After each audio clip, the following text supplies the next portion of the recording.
You know what, guys? There's really a lot more to that painting, The Oath of the Herati, and I didn't really go into it all because, guys, I didn't review my notes. And although I do love art, guys, I'm not an expert on art. So anyway, but I think it's kind of bugging me a little bit, but I think that'll suffice. There's like more to the symbolism, but you don't really need to know it, all right? You just need to know kind of the concept of what neoclassical art is, and in the next couple chapters, we'll talk about that. Okay? All right, so let's jump right into 9.5, okay? Remember, guys, we're doing two of these things together. Okay, so to what extent did the rulers of Europe adopt Enlightenment principles? Okay? Now, European history, guys, calls this like the age of enlightened absolutists, all right? So one of the things that's going to happen is, guys, some of the Enlightenment rulers around Europe are going to say, hey, you know what? I'm going to adopt some of these ideas. And what we're going to do, guys, is we're going to ask ourselves, did these guys, were these rulers really believers in the Enlightenment? Or, guys, did they adopt Enlightenment ideas for other reasons? Okay? Now, let me tell you what's going on, guys. A lot of absolutists are kind of feeling threatened by these new ideas. Some of these new ideas are calling for constitutions and separating the powers of government. And Enlightenment rulers don't want to do that. So what you see, students, I'm going to let you in on a little spoiler alert. Sometimes these absolute rulers act like they're adopting Enlightenment principles in order to make people happy. Like, oh, no, we believe in these ideas. And if they make people happy, guys, it'll kind of stop revolutions from happening and keep them in power. All right, so it's kind of a selfish way or selfish reason to adopt Enlightenment principles. Okay, so let's jump into this, guys. Pause if you need to, and then we will move on. Can you hear my chair creaking? Can you guys hear that? That's my chair in my school. Anyway, that doesn't matter. Okay, Enlightened Absolutism. You might say, Lahan, what the F?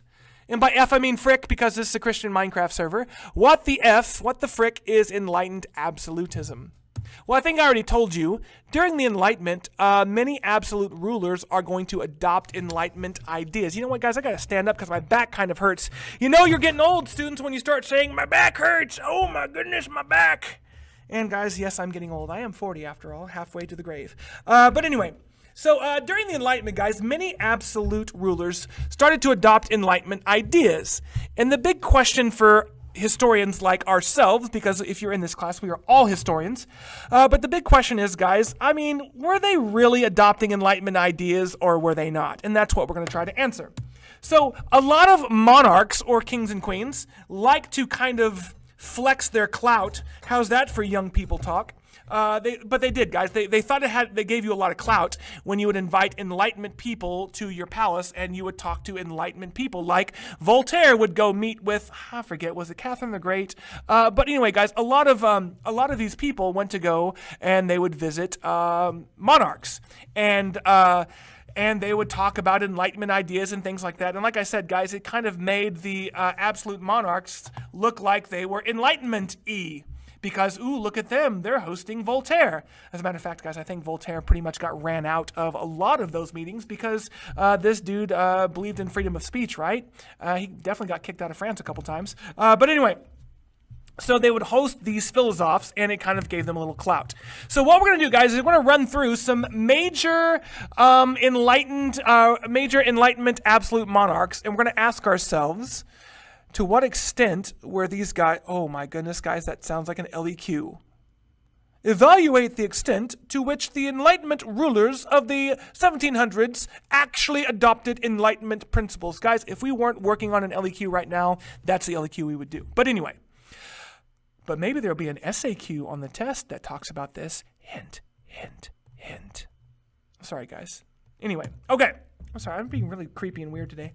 Okay, so guys, Frederick the Great. Now, if you remember, guys, Prussia, guys, is a German state in the Holy Roman Empire. And guys, remember, Germany doesn't exist yet, and it won't exist until the mid to late 1800s.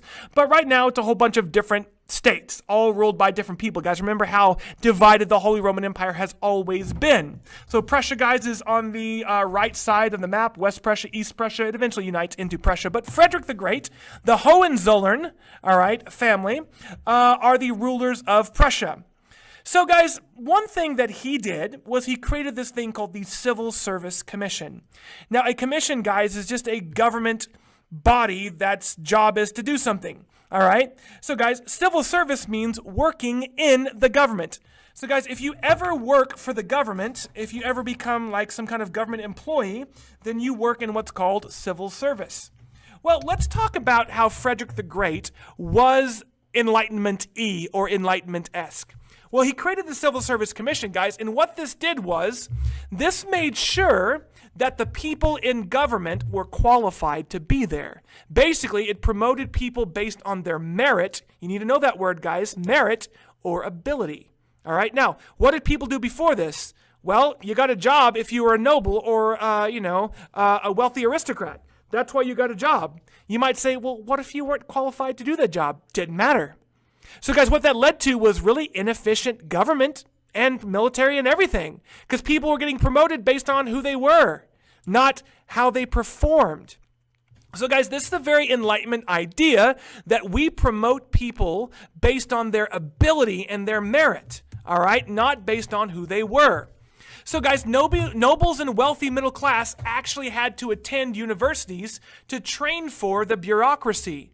Now, bureaucracy is another word, guys. It just means large groups of people that work in the government, all right? So bottom line is, guys, in Prussia, if you wanted to be in the government, you had to go to college and learn and become capable of being in the government. No longer could you guys get a government job based on who you were. It was based on how you performed, okay? Now, guys, think about it that in this country, right? If you want to get a good career, it helps to have a college degree. Now, you can still have a good career without a college degree, guys, but it helps, guys, to have a college degree and have an education in whatever it is that you're trying to do. Once again, guys, a very Enlightenment idea. So on that, Frederick the Great, we will slap you on the back and say, hey, good job, how very Enlightenment of you. Pause if you need to. Okay. Now, he also created this thing called the Prussian Code, all right?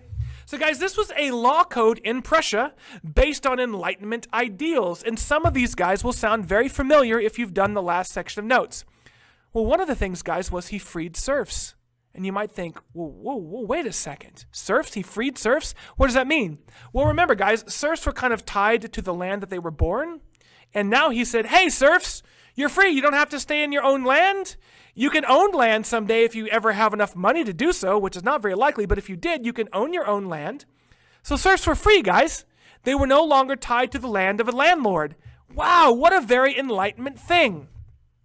Another thing, guys, is he practiced religious tolerance. And this is another idea of the Enlightenment, right? The government should not persecute people based on their religion. So, guys, although most German states are Lutheran and Protestant, the Prussian Code said, hey, from now on, at least in Prussia, if you are Catholic, you can worship. If you're Jewish, you can worship. Record scratch. Wait, what? Jews are allowed to worship freely? Under the Prussian Code, guys, absolutely. Wow, slap you on the back, pat you on the back. Frederick the Great. Wow, how Enlightenment of you. But another thing he did, guys, was he got rid of torture. He got rid of capital punishment, especially in the military. One of the things that happened in the military, guys, is if you did something wrong, you would get the crap beat out of you or, like, firing squad, shot, killed. So, guys, they got rid of torture and capital punishment. And once again, guys, if you think of Cesar Beccaria's Crime and Punishment, that's a very Enlightenment idea. But another thing that's a very Enlightenment, guys, is relying on modern science and technology, right? Remember, guys, that's very much Enlightenment. You're going to rely on modern scientific ideas, logic, reason, instead of superstition. Well, guys, just like the Dutch before him, they used modern things like steam-powered pumps to drain swamplands. And remember, guys, what happens when you drain a swampland? You get more places to grow your crops, right? Okay, guys, so absolutely an Enlightenment idea. Hey, he planted turnips. Well, he didn't, but people in Prussia, guys, it was promoted to them to plant turnips and soil-nourishing crops in order to increase their yield, right? Their yield or how much crops that they grow. So once again, guys, following science and logic and reason, guys, is a very Enlightenment thing. Pause if you need to. So, guys, so far, man, Frederick the Great is sounding like pretty Enlightenment.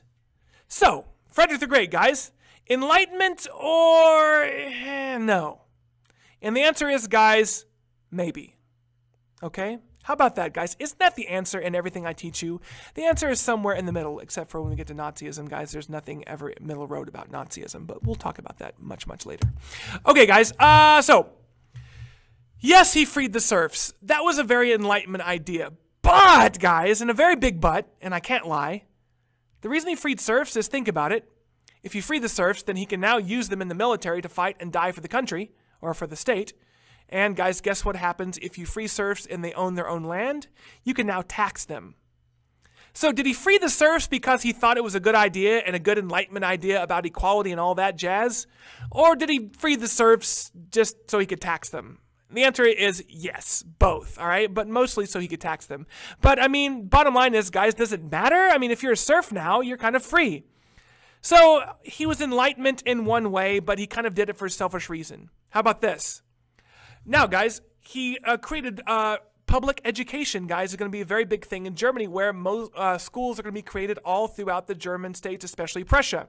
And you think, wow, that's an Enlightenment idea that everybody should be educated and go to the university and things like that. But at the same time, guys, why did he do that? Was just for the sake of educating everybody? Or does education, guys, make the military more efficient? Does it strengthen the government, guys, if the people in your government are educated? And the answer is yes, it does. All right? So yes, he was Enlightenment, but it wasn't like the Enlightenment didn't serve the purposes of him being an absolute ruler. Yes, guys, he gave Jewish people the right to worship freely, but there were still laws under the Prussian Code that persecuted Jews and limited their rights, and they were still treated as a separate class.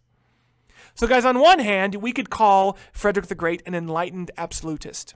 On the other hand, we can just call him an absolutist. And both of them would be fairly accurate. All right, guys? So there you have it, guys. A little bit of yes, a little bit of no. A little bit of this, a little bit of that. Stop me with a kiss, all in the name of love. Isn't that a song? Little bit of this, little bit of that. It's like a 90s song, guys. I don't even know what's going on with me. All right, it's all the coffee I drank. Pause if you need to. Oh, wait.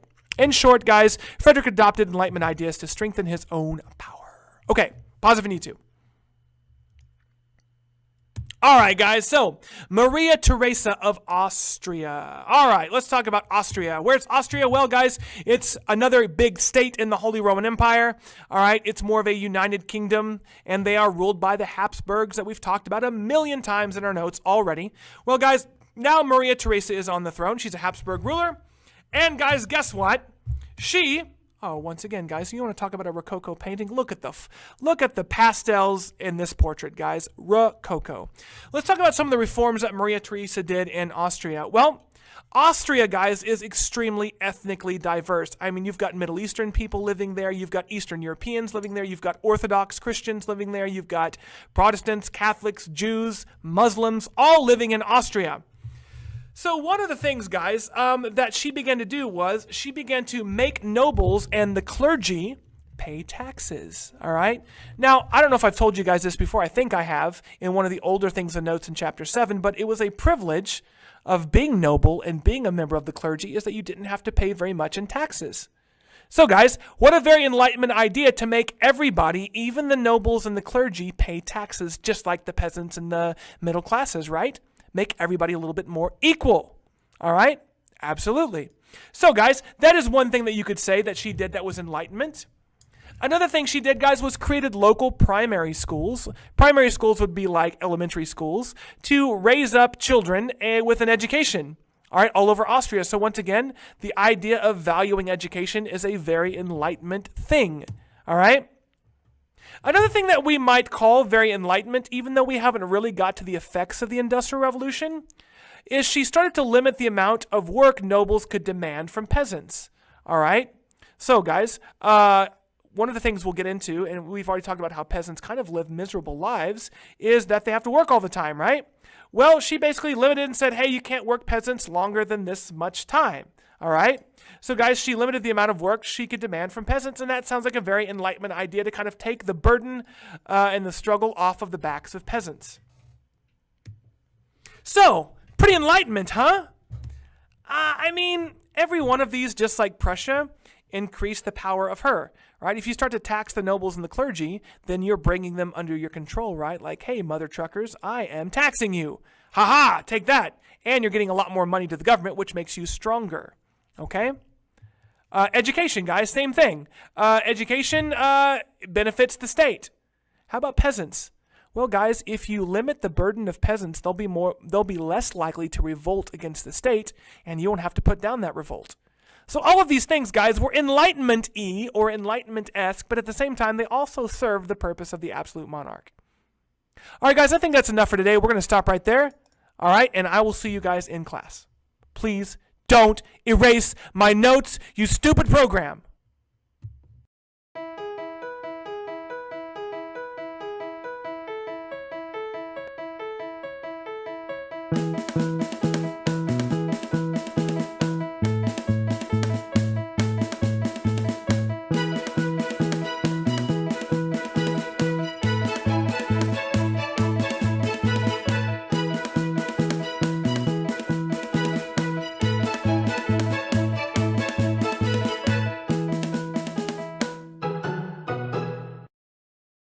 Okay, guys, welcome back. Now, look, this is just a continuation of the last thing of notes that we did about enlightened absolutists. So this is not a new essential question.